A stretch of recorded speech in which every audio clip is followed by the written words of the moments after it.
Good morning, welcome to Tube Valley Lake Sailing Club. I'm Jeff and we're going to go through the daily checks that we do every day before we use our ribs.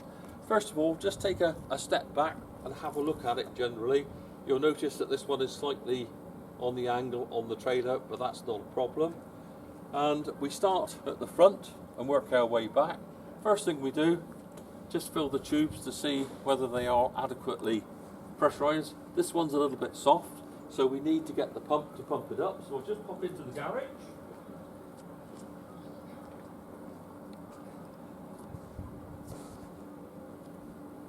All the pumps are kept just inside the garage on the left hand side. But here we go. And all we need to do is reach into the boat, undo the plastic cap, put the tube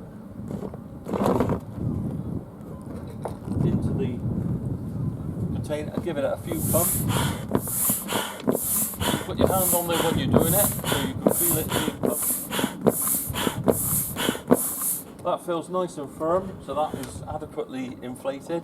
There's a valve between all the tubes on here, so it equalises the pressure, so the pressure is the same within all the tubes. So that's nicely inflated. We would normally return that to garage, but we'll just carry on a minute. First thing we do after that is have a look at the painter to make sure the painter is attached to the boat. And at this point we still keep the winch attached as well. You will notice that the painter is reasonably short. The reason for that is that it won't reach to a propeller. So if it goes into the water, it won't get caught around the propeller.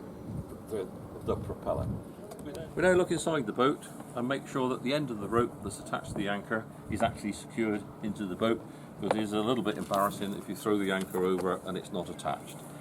There's a length of rope and then chain onto the anchor, and it's all kept in the bucket, which can double up if you want to as a bailer. On the front of the console, held in by a spring clip, is a waterproof container. And on the outside is a list of the contents. Each and every time we take it out, we check the contents because we don't know if anything is missing. There's a blanket in there, so if you get a casualty that needs to be wrapped up and kept warm.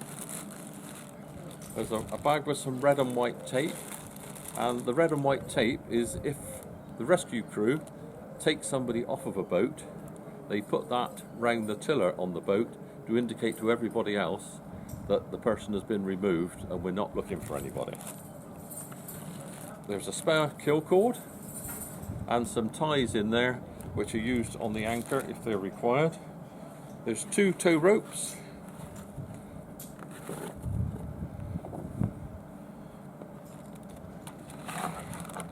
a map of the lake with all the buoys on there,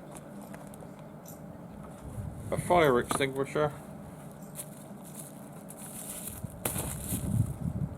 and yet another tow rope, and they're all kept in this container.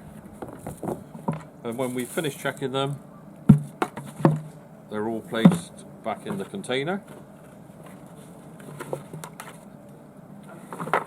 nice and neatly.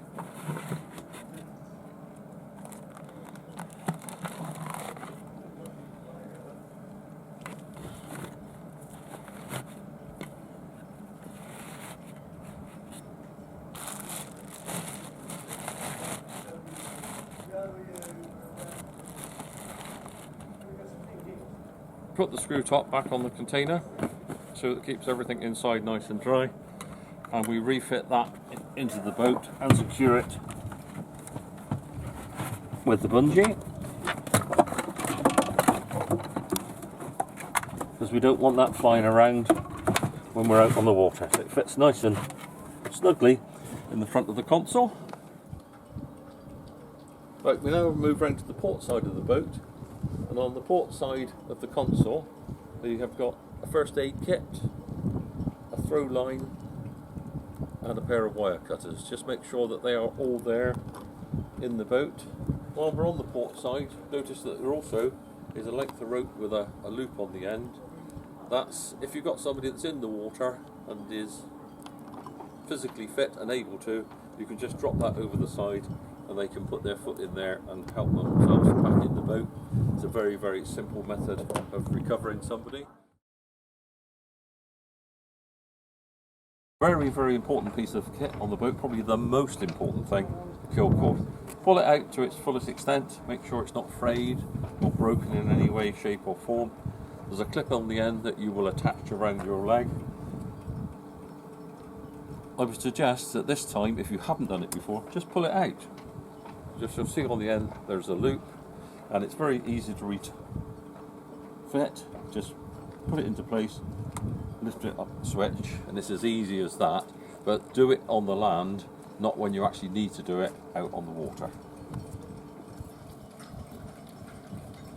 On the side of the helmsman's seat, we've got a pair of bolt proppers that are retained with a bungee. Just making sure they are there. And behind that is a knife.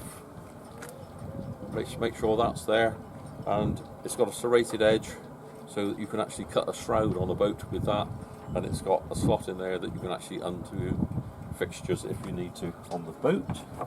We always have to have a secondary means of propulsion, so all the boats are fitted with a paddle. Just make sure that's there, and also each boat is equipped with a boat hook which is fitted below that, which you can also use as a manual depth sounder. If you get it too close to the island or too close to the edge, you can use that to actually check the depth of the water. Right, on the back of the helmsman's seat you'll see there's a little bag, and in there are 2 tow ropes, and one of them's got a carabiner on the end, so it makes it very easy to clip on. As we work our way back through the boat, we need to check the stern ropes. You see this one here is nicely tied off. The one on the other side is just laying in the boat, and you will probably notice that it's long enough that if it goes out over the transom or out through the elephant's trunk, that could quite easily get wrapped around the propeller. And so before we do anything else, we just tie that off on the side of the boat. Nothing too complicated, just a half hitch on the side.